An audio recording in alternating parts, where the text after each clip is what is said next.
Hello and welcome to the channel. This is Sam trying to spin to win on Zwift.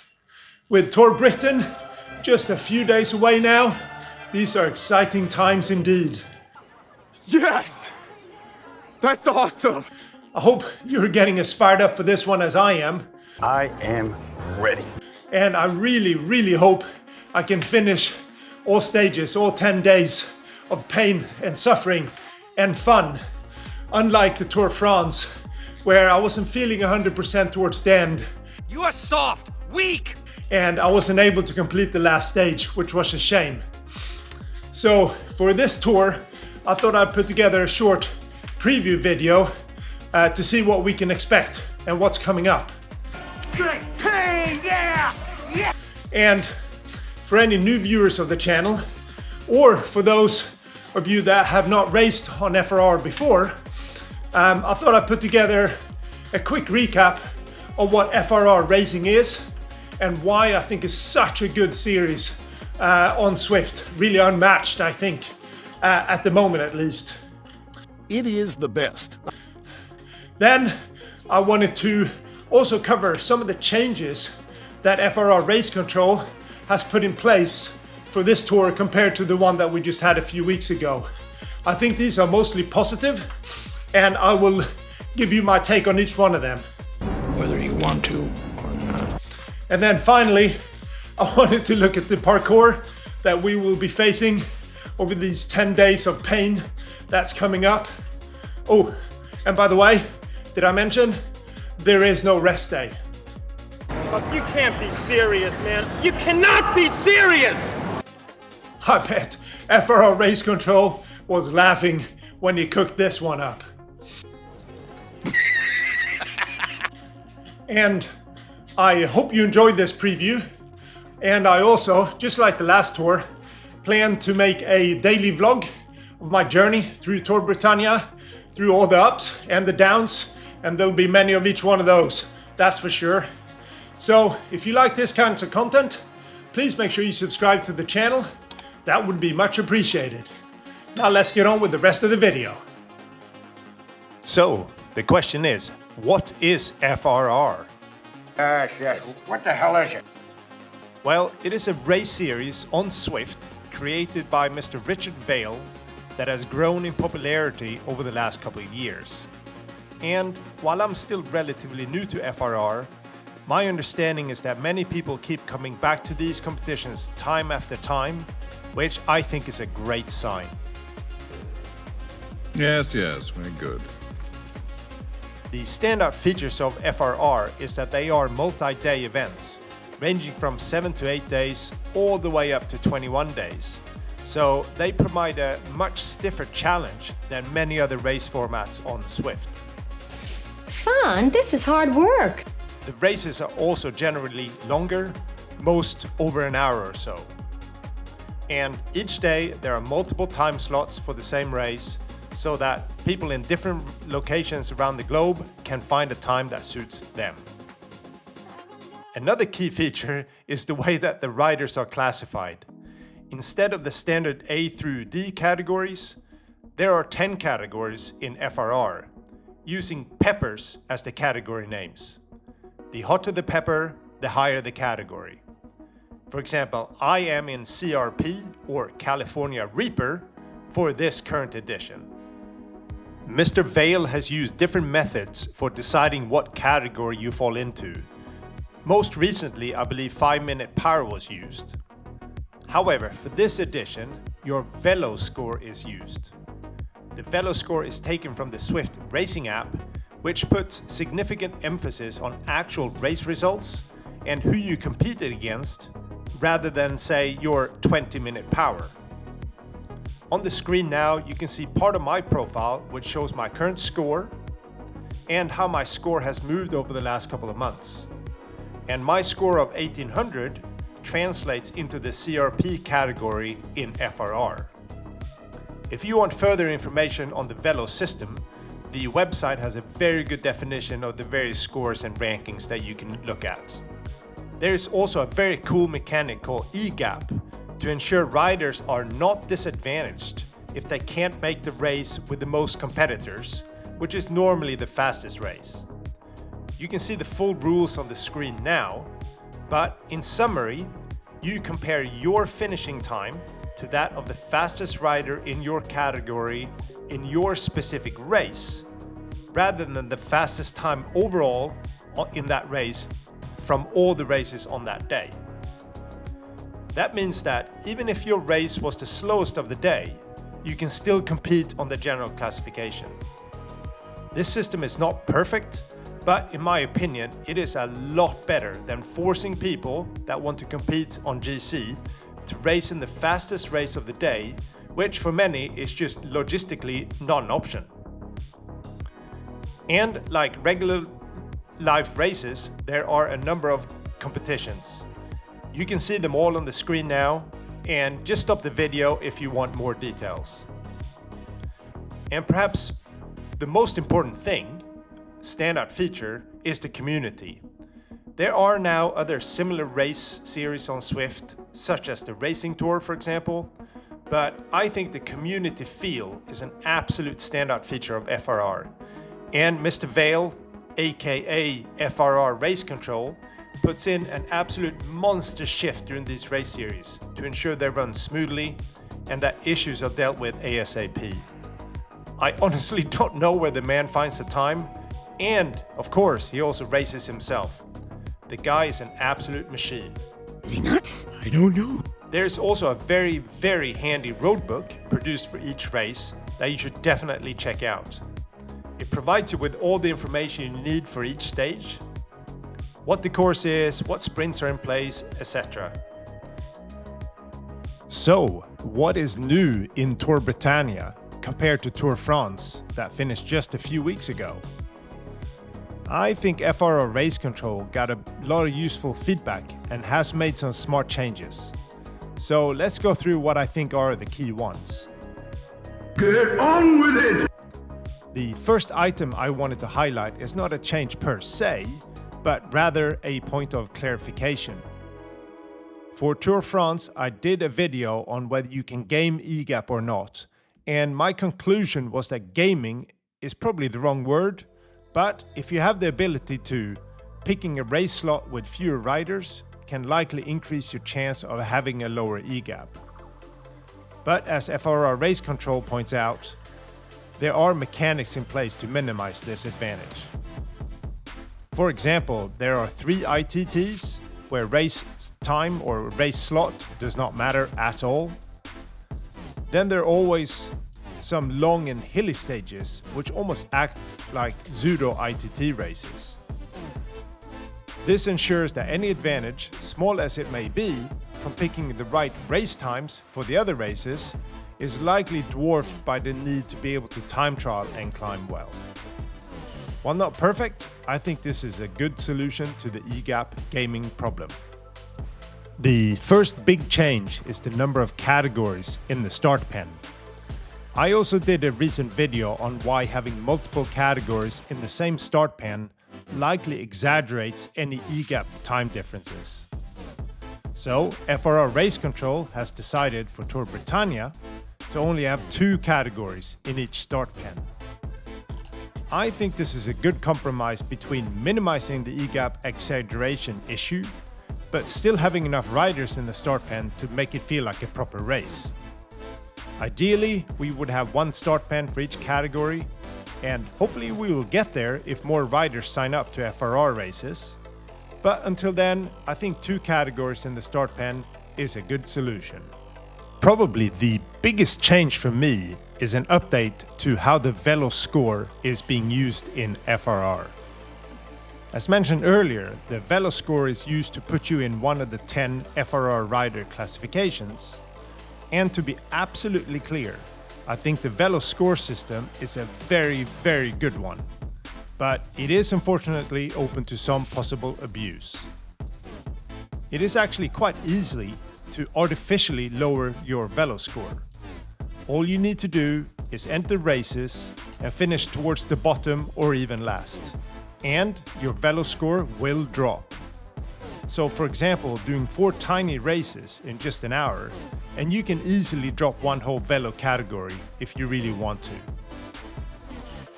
So for Tour Britannia, FRR Race Control will actually use your 30-day max VELO score instead of your current VELO score. This is a great change, as it is much harder to manipulate the 30-day max number relative to your current score.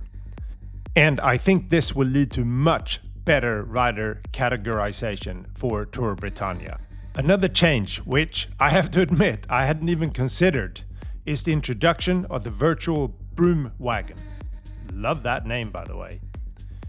It essentially works the same as the time cut in real outside races, where you have to finish within a certain time of the winner, or otherwise you're out of the race. FRR Race Control is not going to be quite that harsh, but you will get a points penalty if you are outside the time limit for a stage. I honestly hadn't noticed a big issue with this, but I think this change has generated lots of questions on the FRR Discord. What is going on? I suppose it mainly affects the riders going after the sprint jersey, and I suppose the polka dot jersey as well, where it will be harder for them to rest between the sprint and climb efforts. The final item I wanted to highlight is again perhaps not a change per se, but rather another clarification, and that is the issue of rider weight. FRR Race Control may have already done this in the past, but he has emphasized for this tour that you should put an accurate weight in Zwift, as there may be spot checks during the tour, especially for the riders in the top of each category.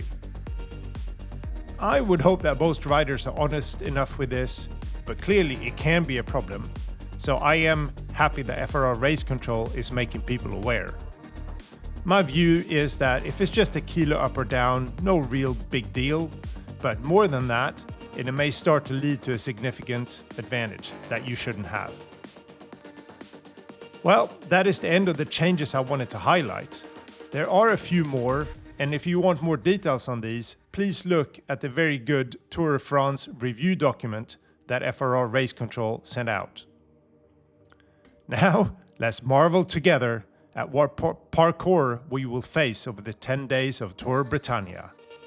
If we look at the overview of Tour Britannia, I think it's actually both easier and harder at the same time compared to Tour de France. I'm confused. I would argue that it's harder because there are 10 stages instead of 9. And of course, there is no rest day, which I think is particularly brutal by FRR Race Control. He's evil! I would argue that it's easier since we don't have any truly massive climbs like the Alpe de Zwift or that awful ITT partway up Mont Ventoux. I hate it! I hate it! We still of course have lots of climbing in this tour, and the Queen stage is no joke. But at least for me personally, those really long climbs are hard both physically and mentally. You are soft! Weak! Overall, I really like the look of this parkour, so let's have a quick look at each stage. There is not too much to say about the first stage really. A short 16-kilometer individual time trial that will ensure the FRR Race Control gets a chance to review rider performance and then downgrade riders as needed. It will, however, be interesting to see how the virtual Broom Wagon works out on this one. Set provisionally at 10%, that will probably equate to around 2 to 2.5 minutes for most of the categories, and I can see some riders possibly getting in trouble here if they don't put in a good effort. Well, we start the tour proper with a banger. 2 laps of the Muckle Yin. This will be spicy indeed. With most racers still having relatively fresh legs, this is going to be one tough day in the saddle, I think. None of the climbs are that long, but they're relatively steep and there are a lot of them. So make sure you have your VO2 Max top-up bottle handy, and we will see some EGAP differences at the end of this stage for sure. Another tough stage, but I think this one is probably marginally less hard than stage 2, at least from my perspective. Honestly, who cares what I think? Yes, there is as much climbing, but it comes in the form of 2 main climbs, which of course will be hard, but probably preferred by many riders compared to the constant up-down of the Muckle yin. But it will lead to further EGAP separation for sure, especially if you're not able to stay with the front group up the first climb, Fox Hill. And yes, wait for it, another tough stage. This one is a bit shorter though at 28 kilometers, but with almost 500 meters of climbing, it is certainly no picnic. I hope it's a picnic. It's never a picnic. And at this point there should already be some fatigue building up in the legs, so these constant and quite steep hills and rollers will take its toll. I think yet again there will be significant EGAP separation on this course. Now, 10 laps of Glasgow reverse. Who doesn't like that tasty morsel of an ITT course? I hate it! I hate it! This will take around an hour to complete. And again, I'm interested to see if the virtual Broom Wagon will have an impact here. If nothing else, it means that you can't completely rest on this stage unless you want to face some points penalties. I don't know about you fine folk, but I would much rather have some Knickerbocker Glory ice cream than the York Knickerbocker FRR is serving up. A fairly rolling parkour, but the key feature is the New York forward climb that we'll need to do twice. Much appreciated, FRR Race Control. Really. Really. More EGAP separation incoming. I guess this must be FRR Race Control's twisted way of giving us an easier day. It is not an easy day in the saddle, but I think probably somewhat easier than the stages so far in the tour.